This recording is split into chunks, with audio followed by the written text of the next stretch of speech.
අද අපි ජාත්‍යන්තර මාධ්‍ය දිහා බැලුවම අපිට පේනවා අද ඊශ්‍රායලයේ විසින් පලස්තීනයේ කරන මේ ජන සංහාරය. ඉතින් ඒ ජන සංහාරයට මුළු ලෝකයේම ජනතාව විරුද්ධත්වය ප්‍රකාශ කරලා තිනවා. අපේ රටෙත් හැම එක්කෙනාම තම තමන්ට හැකි විදිහට ඊශ්‍රායලයට මේ විරෝධය ප්‍රකාශ කරනවා. ඒතකොට ඒ තරුණයා කරෙත් එයාගේ විරෝධතාවය ස්ටිකර් එකක් අලවන එක.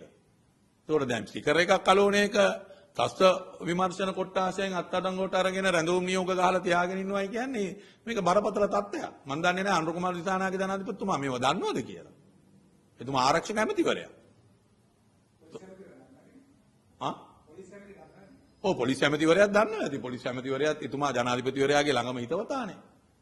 එතකොට දැන් මේ මොකද්ද මේ ආණ්ඩුව කොහාටද මේ යන්නේ? පලස්තීන වෙනුවෙන් කවියක් ලියපු ගමන් CID එකට එන්න කියනවා. පලස්තීනයේ වීඩියෝ එකක් ෂෙයා කරපු ගමන් CID ට අඬ ගාලා ටෙලිෆෝන් එක තියාගෙන ඉන්නවා මාස ගණන්.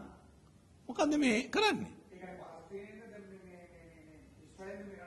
ඒක තමයි අපිට දැනගන්න ඕනේ. එහෙමනම් ඉතින් මෙතුමන්ලගේ පලස්තීන ප්‍රතිපත්තිය දැන් යට ගිහිල්ලා ඊශ්‍රායලය ආරක්ෂා කිරීමේ ප්‍රතිපත්තිය උඩට ඇවිල්ලාද මන් දන්නේ නැහැ.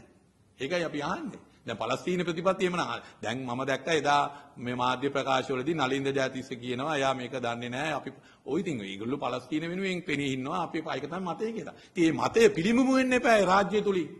පලස්තීන වෙනුවෙන් ඒගොල්ලෝ පෙනී හිටිනවා නම් ඒක ආණ්ඩුවේ ප්‍රතිපත්තිය වෙන්න එපා. ඉතින් ආණ්ඩුවේ ප්‍රතිපත්තිය පලස්තීන වෙනුවෙන් පෙනී හිටින එකයි ඊළඟට මේ තස්ත විමර්ශනාංශයේ ප්‍රතිපත්තිය ඊශ්‍රායලය වෙනුවෙන් පෙනී හිටීම එකක් වෙන්න බෑනේ.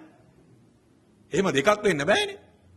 එතුමාලා මාධ්‍යයට ඇවිල්ලා එකක් කියනවා නෑ නෑ අපි පලස්තීන වෙනුවෙන් පෙනී හිටිනවා කියලා. එතුමාලාගේ යටතේ ඉන්න රාජ්‍ය යන්ත්‍රයේ ඉන්න කට්ටිය පලස්තීන වෙනුවෙන් පෙනී සිටින කට්ටියව මර්ධනය කරනවා. ඒක වෙන්න බෑනේ. ඒක දෙබිඩි ප්‍රතිපත්තිය.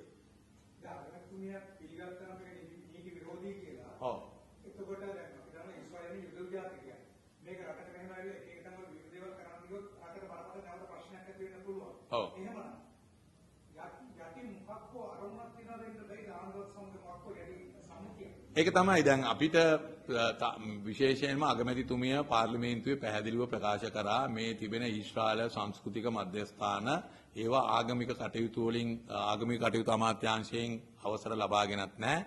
අනිත් එක මේ රටේ යුදෙව්වෝ නැහැ. යුදෙව්වෝ නැතුව කොහොමද සංස්කෘතික මධ්‍යස්ථාන හදන්නේ? යුදෙව්වෝ ඉන්නවා නම් අපි කියන්න පුළුවන් රයිට් ඔවුන්ට ඔවුන්ගේ සංස්කෘතිය දියුණු කරගන්න මධ්‍යස්ථාන ඕනේ කියලා. එතකොට දැන් එහෙම අගමැතිතුමිය පිළි අරන් තිබෙද්දී දැන් ඒ පාර්ලිමේන්තුවේදී දැන් උත්තර දීලා මාස 4ක් විතර වෙනවා. දෙසැම්බර් මාසේ 8 වෙනිදායි උත්තරේ ලබා දුන්නේ. ඒතකොට දැන් මාස 4කට වැඩි කාලයක් ගත වෙලා තවම මේ මධ්‍යස්ථාන ආණ්ඩුවේ පොලිස් ආරක්ෂාව හා හමුදාව ආරක්ෂාව යටතේ තවම ඒවා ඉදිකිරීම පවතිනවා. ඉතින් කොහොමද එහෙම වෙන්නේ? නීති විරෝධී ආරක්ෂාව. ඔව් නීති විරෝධී. ඒක තමයි මම කිව්වේ දැන් නීති විරෝධීව ගොඩනැගෙන ඉතුමන්ලත් පිළිගත්ත ඒ සංස්කෘතික මධ්‍යස්ථාන හා ඒ ආගමික මධ්‍යස්ථාන වලට රජයේ ආරක්ෂාව ලබා දීලා ඒව ගොඩනගනවා. අනිත් පැත්තෙන් පලස්තීනය වෙනුවෙන් පෙනී හිටින අයව ටාගට් කරලා ඒ අයවත් තරඟුවට ගන්නවා. අරගෙන ඒගොල්ලන්ව රැඳවුම් බාරේ තියාගෙන ප්‍රශ්න කරනවා. ඒක තමයි මමත් අහන්නේ මේ මොකද්ද මේ මට පේනවා මට පොඩ්ඩක් පේනවා ට්‍රැක් එක මාරු වෙලා වගේ පොඩ්ඩක් පේනවා. අපිට තව ටිකක් ඉස්සරහට බලා ගන්න පුළුවන් වෙයි. දැනට මට පේනවා ට්‍රක් එක ටිකක් මාරු වෙලා තියෙනවා වගේ මට පේනවා. ඒකයි මම කිව්වේ දැන් ඒගොල්ලෝ කලින් හිටපු අදහසේ තව දුරටත් ඉන්නවද නැද්ද කියන එක ආණ්ඩුවේ මොකද්ද ප්‍රතිපත්තිය? මොකද නමුත් එදා නලින්ද ජයතිස්ස ඇමතුමා කිව්වා නෑ නෑ අපි පලස්තීන වෙනුවෙන් පෙනී හිටිනවා කියලා. ඉතින් පලස්තීන වෙනුවෙන් පෙනී හිටිනවා කියලා ඊළඟට ඒ ඉතුමන්ලාගේ ආණ්ඩුවෙන්ම පලස්තීන වෙනුවෙන් පෙනී හිටින අයව අත්අඩංගුවට ගන්නේ කොහොමද? එහෙම ගන්න විදියක් නෑ. ඒ ආණ්ඩුවෙන්ම කොහොමද ඊශ්‍රායලයේ මේ රටේ කරන නීති විරෝධී ගොඩනැගිලි වලට තවම ආරක්ෂාව දෙන්නේ? ඒව නවත්තන්න නැතුව. එහෙම වෙන්න බෑ. ඒක තමයි අපිට තියෙන ප්‍රශ්නේ. එහෙමනම් ඒ ආපු ගමන් මගේ යම් වෙනසක් වෙලාද කියලා සැකය දැන් අපිට ඇති වෙලා තියෙනවා.